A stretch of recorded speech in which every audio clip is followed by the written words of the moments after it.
Hi artists of the world, I'm Natalia from Your Start Marketing, and on this channel I share practical ways to grow your art business, make more money with art, and build a creative life that actually feels sustainable, burnout free. So if this is something that you would like more help with, feel free to subscribe. Okay, today's topic might actually hurt a little, fair warning. I want to talk about a sentence that I hear constantly, and recently I heard it again. I got a comment on my Instagram, and I mean, almost every single time I try to give artists a content idea or to encourage them to be more productive with their content, how to be more efficient, how to make more content in general, how to make content that performs better, I get this. I'm an artist, I'm not a content creator. As in, I shouldn't have to do this, and you shouldn't have to push me to do this. So every time I tell artists, this is how you can make content that will actually sell your art, I'm an artist, not a content creator. Full disclosure, I've never actually agreed with this one, not even a little bit. It gets said like it's some deep self-respecting boundary, but honestly at this point I just hear it less as a philosophy, more as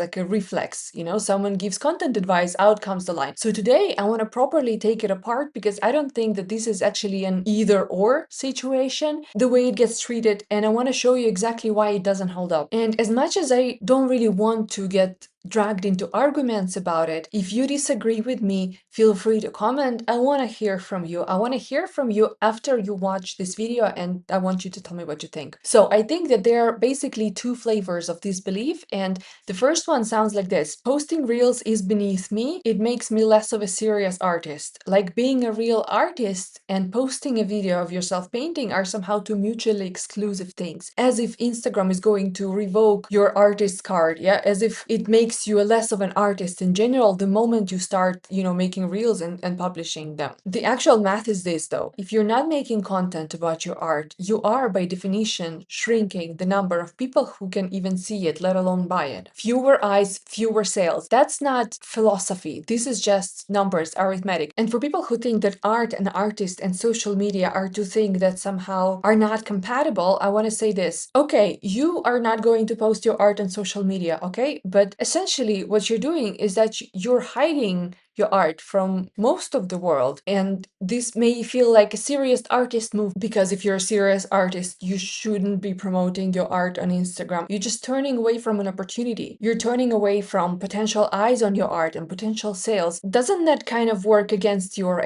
artistic identity as well? I mean, nobody's identity gets more serious by being seen less. Hiding your art, not showing your art, doesn't protect your status of a more serious painter. It just means that fewer people get to fall in love with your art. Fewer people get a possibility of buying it. You're restricting access to your art this way. I hope that makes sense. The second flavor of this belief is it comes with making some content, okay? But it's slightly different angle, that the work should speak for itself and artists shouldn't have to do content. Same as artists shouldn't have to do content in a specific way.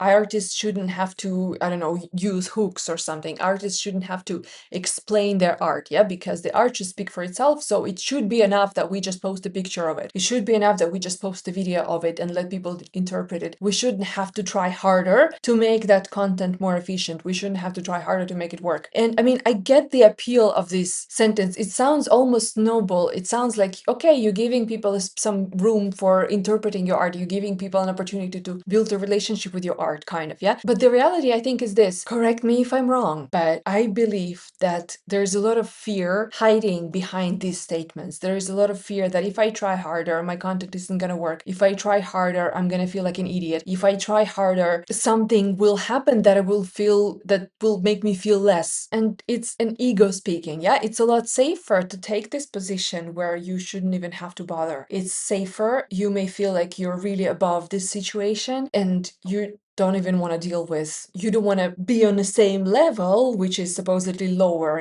where all these other artists are that are doing content. They're not serious artists and they're trying too hard, which means that their art is not good enough. Let's talk about artists shouldn't have to do all this, because the reality is that it's not about just art. 30 years ago, using a computer was a specialized skill, and at some point typing was a specialized skill, or working with Excel spreadsheets was an actually genuine LinkedIn resume line, which was, an extra skill that could get you ahead of others. Now it's just basic, yeah? We expect people to be able to do these things. That's the baseline. We expect people to be able to deal with modern world. And content creation is quietly, slowly, and steadily making the same move. It's still a special skill, okay? It's still an extra for a lot of businesses, but for creative businesses, this is a baseline. Frankly, for even extremely boring ones too, people are expected to be able to make content in order to, drum up the business. I promise you, your local electrician or a plumber, they probably also have a TikTok strategy at this point, and they are not wrong to have one. So when someone says artists shouldn't have to do content, I would gently push back and say, you know what, that's not a rule, that's a wish. Nobody's forcing you. Technically, you can absolutely opt out. You're not, you don't have to, okay? But opting out of a basic skill doesn't make the skill stop being basic. It just means that you're opting out of the results that come with it. And I want to come back to this. This is a basic skill for a creative business. You should be able to do content about what you do. Otherwise, you're losing business. This is how I think about both of these mindset, honestly. They're both a little bit like saying, I don't want to, do laundry. I'm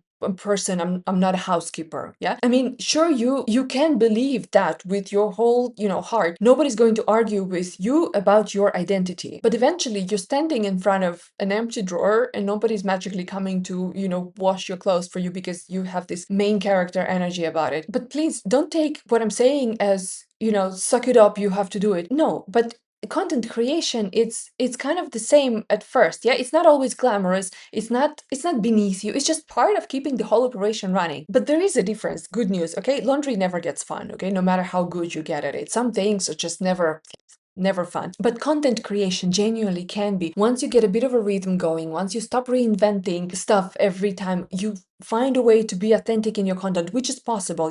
Using hooks in your content doesn't take away from authenticity. And I teach that making content as an artist can help you reach your ideal buyers, can help you build a community of fans around your art. It doesn't force you to lose your voice. It doesn't force you to lose your artistic identity. It's just an extra practical skill that you learn together with how you learn to paint and mix colors. It's just an extra practical skill that you learn that helps you sell more art, fund your life, and actually do what you love. Yeah. Once you get a hang of making content, you sit down to post and it's easy for you. It stops feeling like a chore. It starts feeling like talking about a thing that you already love. That's within reach, and it's closer than most artists think, most artists that say this stuff. And here's a serious part that I think that you should consider. This is not just an online sales thing anymore. This is not just Instagram for the sake of Instagram, okay? Even galleries are increasingly choosing artists today who already show up with the audience, with what people call social capital. Having a platform, having people who already pay attention to you opens doors that used to require someone else vouching for you before. Now you don't have to know someone specific to,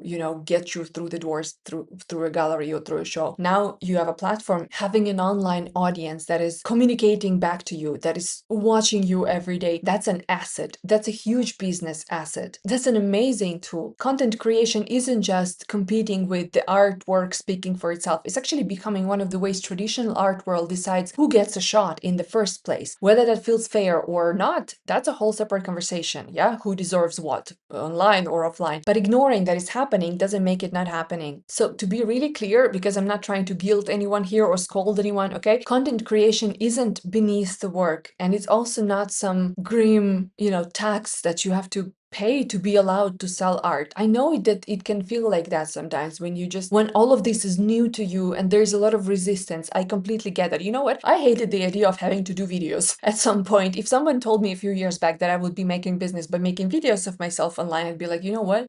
I shouldn't have to do this. This is awful. I hated the sound of my own voice. I mean, there's a whole thing. I was resistant. Everyone is resistant to trying something new because our brains are wired this way. By the way, I have another video about it, about how we self-sabotage all the time because we think logically and we don't. So, but coming back to this, content making is a skill. Just like painting is a skill. Painting well is a skill. It's not a talent. And you know that. Talent can only get you so far, yeah? But hours and hours and hours and hours of practice make you better, and you learn and you get better, and it gets easier and gets more automatic. The same thing happens with driving. The same thing happens with cooking. The same thing happens with learning a foreign language. The same thing happens with any practical skill. Content making is a practical practical skill. And yeah, it can be complicated for different people. Only maybe Zoomers who are born with a cell phone in their hands get the hang of it easier. But for most of us, this is something that takes time and a little bit of effort, a little bit of but then you get it, yeah? And it gets easier, and easier eventually turns into something enjoyable, especially with something that you already have unlimited material for, which is your own art and your own way of seeing things. So you don't have to become a different kind of person to do this well. You don't need to compromise your artistic identity to do this well and succeed in it. You just need a little structure so you're not reinventing your whole approach from scratch every single time you sit down to post. You know what? Social media marketing is pretty much figured out, okay? There's not much else to learn. There's already very specific things that you can learn that exist today, and you can do them. If you still see this as a problem to solve, I invite you to see this as another way of expressing yourself. It's another part of your creative process, yeah? Like the same way you do sketching. Conveniently, this is exactly why I built Yes Art Club. Every month, members get a content kit made specifically for artists. You get ideas and prompts that are flexible enough to sound like you and fit your art, and you're never just sitting there, wondering what on earth to post tomorrow, how do I show my art in a better way or whatever. I have so much information for you in the library ready to be used, ready to be implemented. You just follow the steps and you get it done, and that's it. And it does figuring out what to say part for you. So all that's left for you is just showing up, okay? Pressing a few buttons. If this video helps you change your mind about content making as an artist, I would be very happy. I do think that most likely it didn't fix the situation, and you probably still feel heavy. Maybe if you're that person that I'm talking to, if you're that person that feels like, okay, I still don't want to do this,